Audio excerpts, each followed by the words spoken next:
Hello friends, आप सभी का स्वागत है एक और नए वीडियो में। आज हम लोग डिस्कस करने जा रहे हैं यूपीएससी प्रीलिम्स से रिलेटेड पीवाईक्यूज के बारे में। कौन से टॉपिक से? जो हम लोग टॉपिक पर हैं इंसुलेशन।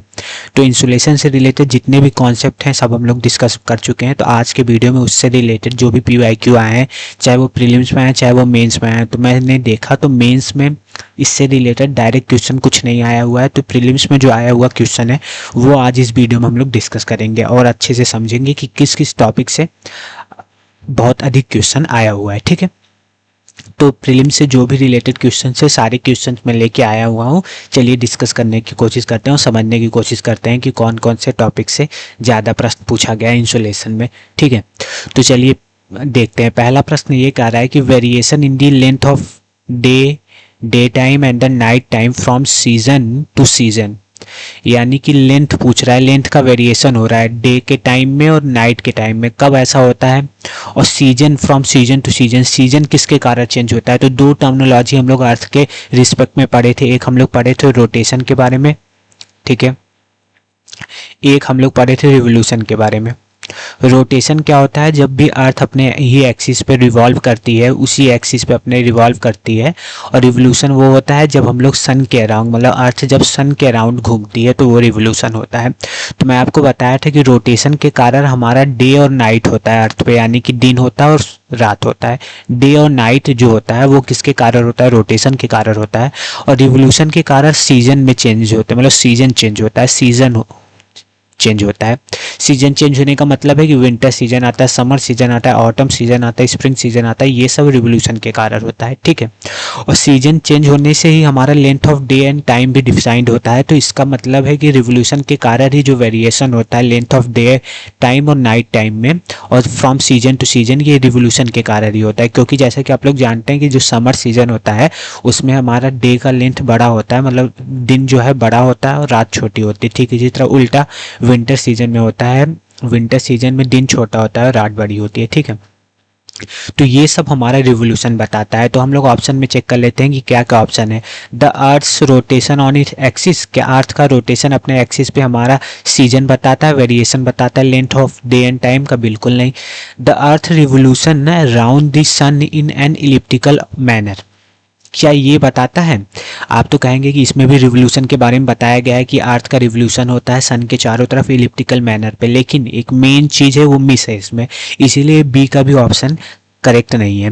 मैं आपको बताया था कि अपने एक्सिस पे जो रिवॉल्यूशन होता है वो रोटेशन होता है, सॉरी, अपने एक्सिस पे जब अर्थ घूमती है उसको रोटेशन बोलते हैं, और सन के अराउंड जब घूमती है तो उसको रिवोल्यूशन बोलते हैं। लेकिन सन के अराउंड इलिप्टिकल मैनर में, चलिए मैं समझ सकता हूँ कि घूमती है, लेकिन वो अपने एक्सिस पे टिल्ट होके रिवोल्यूशन करती है अर्थ, वो इसमें नहीं लिखा हुआ है, इसीलिए दूसरा ऑप्शन जो है ये करेक्ट नहीं है। और तीसरा बोल रहा है latitudinal position of the place, latitude से कोई अभी यहाँ उतना रिलेशन पता नहीं चल रहा है।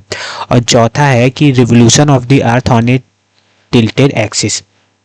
तो एक चीज जानिए कि अर्थ अपने एक्सिस से, अपने रियल एक्सिस से 23.5 डिग्री टिल्ट है, तो उसी टिल्टेड के कारण जब रिवॉल्व करती है सन के अराउंड क्या हमारी अर्थ, तो उसके कारण ही हमारा डे और नाइट आता है। Winter season, summer season, spring season और ऑटम सीजन आता है, जिसको हम लोग समर सोलिस्टाइस, विंटर सोलिस्टाइस और इक्विनॉक्स के कंडीशन में देखे थे।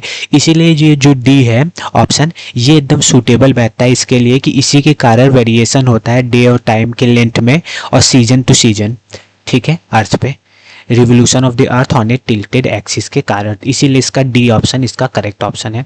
ठीक है, अब एक कंडीशन आया है कि 21 जून को सन अर्थ पे किस तरह एक्ट करता है, मतलब सन अर्थ पे कैसे, क्या किस पोजीशन में रहता है। तो पूछ रहा है कि ऑन ए 21 जून द सन, तो 21 जून को जैसा कि आप लोग जानते हैं कि समर सोलिस्टाइस होता है, समर सोलिस्टाइस होता है। समर सोलिस्टाइस के दिन हमारा जो ट्रॉपिक ऑफ कैंसर पे सन की रेज डायरेक्टली पड़ती है, लेकिन उससे रिलेटेड और भी बहुत डीपली ये क्वेश्चन पूछा गया है। तो हम लोग पहले कॉन्सेप्ट एक बार फिर से रिवाइज कर लेते हैं। मैं आपको समर सोलिस्टाइस से रिलेटेड सारे कॉन्सेप्ट बताया था, लेकिन अगर आप लोग थोड़ा सा भूल भी रहे होंगे तो मैं यहीं पे कॉन्सेप्ट आपको सारा रिवाइज कर देता हूँ। कुछ एक्स्ट्रा भी टर्मिनोलॉजी बतानी होगी तो मैं इस वीडियो में आपको बता दूंगा। तो ये हमारा 21 जून का कंडीशन है। 21 जून के दिन सन की जो रेज है वो डायरेक्टली ट्रॉपिक ऑफ कैंसर पे पड़ती है, जिसके कारण ये पूरा हमारा नॉर्दर्न हेमिस्फीयर लाइट से भर जाता है, यानी कि इस नॉर्दर्न हेमिस्फीयर में हमारा समर सीजन आ जाता है और सदर्न हेमिस्फीयर पे हमारा विंटर सीजन होता है 21 जून से। ठीक है, तो जैसे कि आप लोग देख रहे हैं इसमें एक मिड में एक लाइन डिवाइड किया गया है, इसको हम लोग सर्कल ऑफ इल्यूमिनेशन कहते हैं। यानी कि सन की रेज जब इस पोर्शन पे, जिस एक पोर्शन, इस ये जो लाइन है ये night portion of the earth और बोल सकते हैं day portion of the earth को डिवाइड करता है। यानी कि सन की रेज इस साइड वाला जो पोर्शन है, ये वाला पोर्शन देख रहे हैं कि नहीं, इस पोर्शन पे पूरा लाइट है और इसके जस्ट इधर वाला सर्कल ऑफ इल्यूमिनेशन के पीछे वाला जो पोर्शन इधर नाइट है। तो सर्कल ऑफ इल्यूमिनेशन एक इमेजिनरी लाइन होती है जो डे और नाइट में अर्थ को डिवाइड करती है। तो आपको यहाँ से लग रहा है कि सन की रे जब ट्रॉपिक ऑफ कैंसर पे डायरेक्टली पड़ती है तो इसको हम लोग समर सोलिस्टाइस का कंडीशन करते हैं और नॉर्दर्न हेमिस्फीयर पे हमारा समर सीजन आ जाता है, जिसके कारण हमारा डे नॉर्दर्न हेमिस्फीयर में बड़ा होता है, नाइट छोटी होती है। लेकिन आप इस रेस को देख रहे हैं, ये circle of illumination Arctic circle है ये ना, इसके इधर से जा रहा है, पूरा आर्कटिक सर्कल को कवर करके जा रहा है। देख रहे हैं कि नहीं, ये नॉर्थ पोल वाला आर्कटिक सर्कल, मतलब नॉर्थ पोल के पास ये आर्कटिक सर्कल होता है, इधर तो अंटार्कटिक सर्कल होता है, ये तो पता ही होगा आपको। तो ये पूरा आर्कटिक सर्कल के उस साइड से सर्कल ऑफ इल्यूमिनेशन जा रहा है। यानी कि जब सन की रेज 21 जून को ट्रॉपिक ऑफ कैंसर पे पड़ती है तो पूरा आर्कटिक जो सर्कल होता है वो डे लाइट से भर जाता है। यानी कि उस दिन 21 जून के दिन क्या होता है, 2 मिनट नीचे देखिए, मैं आपके लिए लिख के ले आया हूँ। 21 जून को जैसा कि हम लोग जानते हैं समर सोलिस्टाइस होता है, ट्रॉपिक ऑफ कैंसर पे सन की रेज डायरेक्टली पड़ती है, जिसके कारण जो हमारा आर्कटिक सर्कल होता है वो सर्कल ऑफ इल्यूमिनेशन के इसी साइड होता है जिधर दिन होता है। तो इस दिन 21 जून को आर्कटिक सर्कल पे सन जो है हॉरिजन के नीचे नहीं जाता। इसका क्या मतलब है, हॉरिजन मतलब एक समझ सकते हैं जहाँ से सन का वो राइज होता है, सब जब सुबह सुबह सन राइज होता है तो जिसके नीचे वो जब ढल जाता है, जहाँ ढल के जब नीचे चला जाता है और राइज होता है जहाँ से ऊपर उठता है, उसी को हम लोग हॉरिजन बोलते हैं। आप लोग ऐसे समझिए।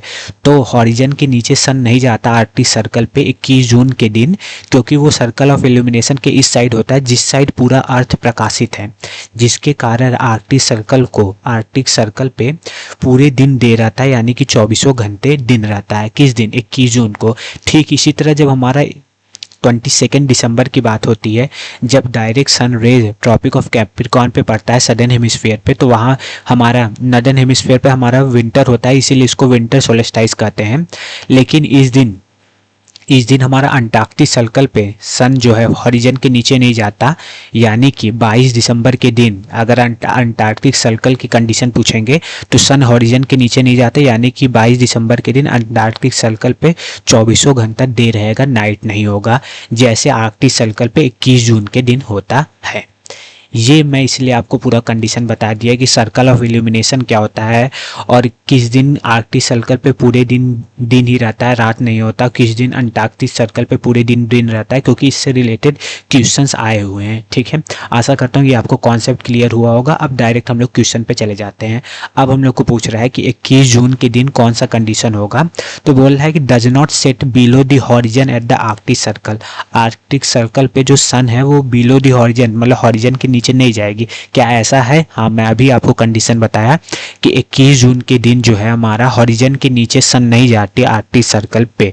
और हम लोग देख लेते हैं ऑप्शन, और भी तो नहीं सही है, 1 2 तो, लेकिन इसमें एक ही सही होगा क्योंकि और 1 2 ऑप्शन मिला के सही नहीं ऑप्शन दिया है इसमें। ठीक है, तो इसको हम लोग मान लेते हैं सही है ए। अब नीचे भी पढ़ लेते हैं option, does not set below the horizon at the Antarctic circle. क्या अंटार्कटिक सर्कल पे 21 जून के दिन सन नीचे नहीं जाएगा हॉरिजन पे? ये हमारा 22 दिसंबर का कंडीशन है, 22 दिसंबर का कंडीशन है। ठीक है, 22 दिसंबर के दिन sign vertically overhead at the noon on the equator. Equator पे इक्वेटर पे सन डायरेक्टली पड़ रही है, या इस दिन कौन सा कंडीशन होता है, ये 21 मार्च का कंडीशन होता है या 23 सितंबर के दिन होता है जब इक्वेटर पे डायरेक्टली सन रेज पड़ती है। Shine vertically overhead at the tropic of Capricorn, tropic of Capricorn पे सन डायरेक्टली कब पड़ती है, 22 दिसंबर को, जिसको हम लोग विंटर सोलेस्टाइस का कंडीशन कहते हैं। तो इसका करेक्ट आंसर हमारा क्या है, ए है इसका करेक्ट आंसर। तो आशा करता हूँ ये आपको कॉन्सेप्ट पूरा एकदम अच्छे से क्लियर हुआ होगा। चलिए आगे चलते हैं। ठीक है, तीसरा प्रश्न ये है कि इन दी नदर्न हेमिस्फेयर में the longest day of the year normally occur. Northern hemisphere पे लॉन्गेस्ट डे कब होता है? जैसा कि मैं अभी आपको बताया कि जो हमारा 21 जून का कंडीशन है, जिसको हम लोग समर सोलेस्टाइस कहते हैं, क्या कहते हैं हम लोग, समर सोलेस्टाइस, उस दिन सन की rays directly tropic of Cancer पे पड़ती है, जिसके कारण जो हमारा नदर्न हेमिस्फेयर होता है वो पूरे प्रकाश से भर जाता है और यहाँ समर सीजन आ जाता है।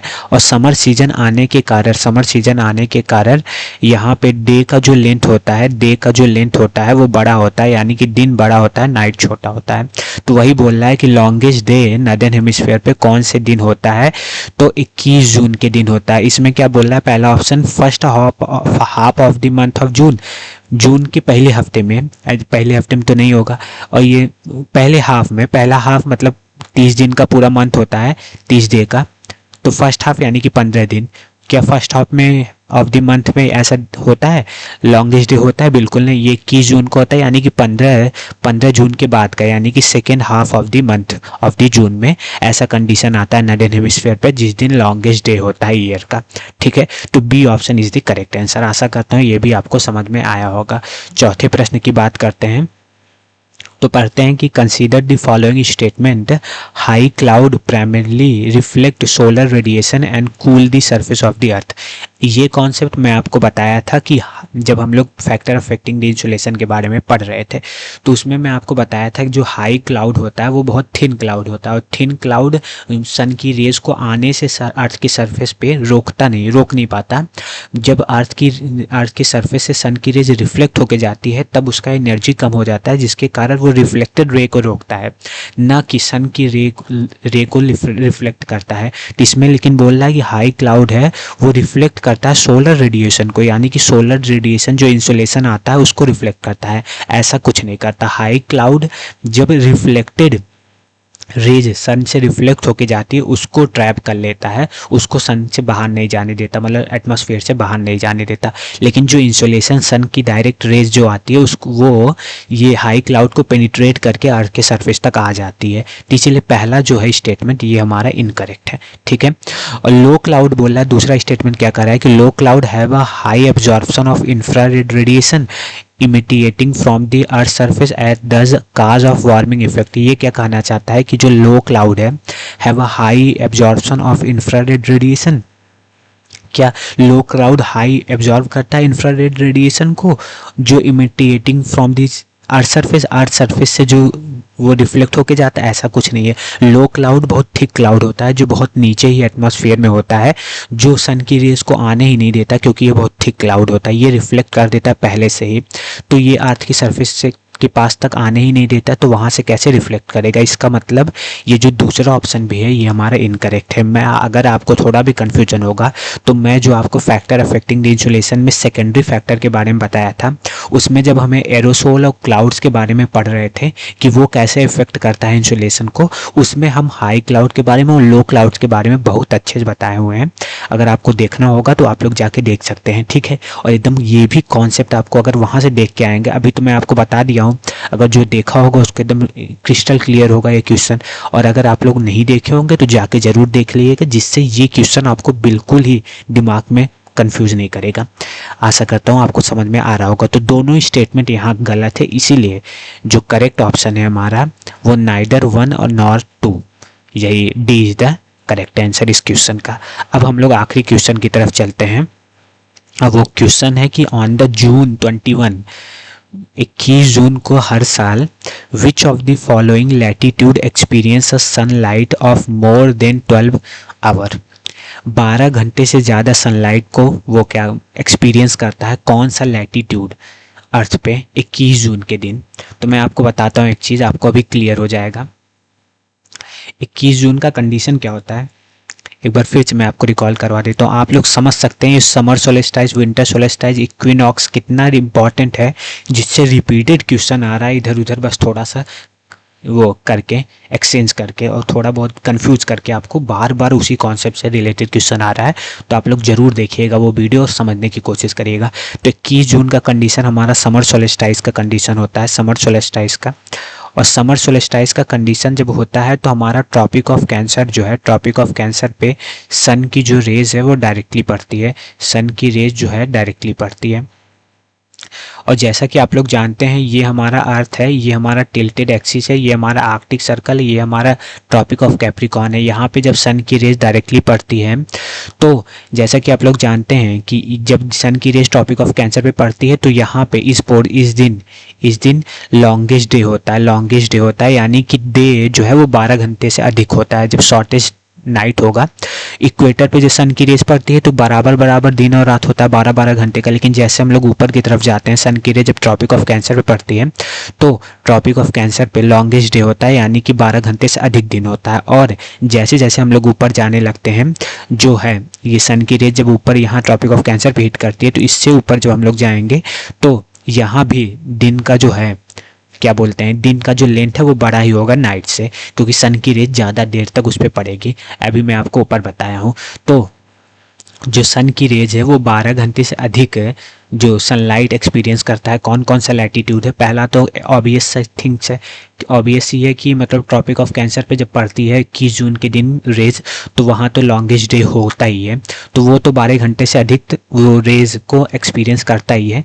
लेकिन वो आर्कटिक सर्कल भी उसके साथ साथ करता है, क्योंकि मैं आपको बताया हूँ जैसे जैसे जब ट्रॉपिक ऑफ कैंसर पर रेज पड़ती है तो उससे ऊपर वाले जितने भी लैटिट्यूड हैं वहाँ दिन बड़ा ही होता है रात से, क्योंकि रेज वो डायरेक्टली एक्सपीरियंस करती हैं, भले से स्लैंटिंग रे ही होती है। तो वो ट्रॉपिक ऑफ कैंसर है और आर्कटिक सर्कल है जो 21 जून के दिन वो क्या बोलते हैं मोर देन 12 आवर का जो सनलाइट है वो एक्सपीरियंस करता है। और 21 जून के दिन मैं तो आपको बताया भी हूँ आर्कटिक सर्कल तो पूरा 24 घंटे डे ही रहता है। 21 जून के दिन, स्पेसिफिक 21 जून के दिन ही, और किसी दिन नहीं, स्पेसिफिक 21 जून के दिन ही आर्कटिक सर्कल जो है हमारा वो 24 घंटे डे की प्रकाश मतलब सनलाइट का रेज पाता रहता है। और ट्रॉपिक ऑफ कैंसर तो जब ट्रॉपिक ऑफ कैंसर पे सन रेज पड़ेगी तो वहाँ तो लॉन्गेस्ट डे होगा ही, तो इसीलिए ट्रॉपिक ऑफ कैंसर और आर्कटिक सर्कल 12 घंटे से अधिक सनलाइट एक्सपीरियंस करते हैं। किस दिन, 21 जून के दिन, जिसको हम लोग समर सोलेस्टाइज कहते हैं। और 21 जून के दिन एक और इम्पॉर्टेंट वो है मतलब डे है, कौन सा डे है वो, इंटरनेशनल योगा डे, वो भी आप लोग याद रखिएगा। ठीक है, तो इसका करेक्ट आंसर क्या होगा, 2 और 4, 2 और 4 इसका correct answer, D is the correct answer. तो आशा करता हूँ कि ये सारे जितने भी मैं आपको PYQ लाया था प्रीलिम्स से रिलेटेड इंसुलेशन टॉपिक से वो आपको समझ में आया होगा और वीडियो अच्छा लगा होगा, यूज़फुल लगा होगा। अच्छा तो चले लगेगा ही, नहीं लगेगा तो क्या ही कर सकते हैं, लेकिन यूज़फुल लगना ज़रूरी है कि मतलब कैसे कैसे कॉन्सेप्ट, मैं आपको हर कॉन्सेप्ट से रिलेटेड वीडियो बनाया हूँ। फिजिकल ज्योग्राफी का हम लोग पूरा जियोमॉर्फोलॉजी पूरा कॉन्सेप्ट्स के साथ साथ PYQ चाहे प्रीलिम्स को चाहे मेंस को सब कुछ डिस्कस किया हूँ। अब हम लोग क्लाइमेटोलॉजी कर रहे हैं और उसमें क्लाइमेटोलॉजी में हम लोग जो भी टॉपिक्स पढ़े हैं, जैसे हम लोग पहला एटमॉस्फेयर के बारे में पढ़े तो उससे रिलेटेड PYQ डिस्कस किए, फिर उसके बाद हम लोग इंसुलेशन दूसरा टॉपिक कंप्लीट किए हैं आज, उससे रिलेटेड PYQ डिस्कस किए। आगे आने वाले जितने भी टॉपिक क्लाइमेटोलॉजी में, ओशिनोग्राफी में, जो कुछ भी हम लोग फिजिकल ज्योग्राफी के अंदर पढ़ेंगे सब कुछ आपको कॉन्सेप्ट के साथ PYQ भी डिस्कस किए जाएंगे। तो आशा करता हूँ कि वीडियो आपको अच्छा लगा होगा, तो कमेंट करके जरूर बताइएगा और अपना फीडबैक भी दीजिएगा कि वीडियो आपको कैसा लगा। और वीडियो को लाइक एंड चैनल को सब्सक्राइब जरूर करिए और थोड़ा सा सपोर्ट करिए, ज़्यादा से ज़्यादा शेयर करिए और सब्सक्राइब करिए चैनल को। धन्यवाद।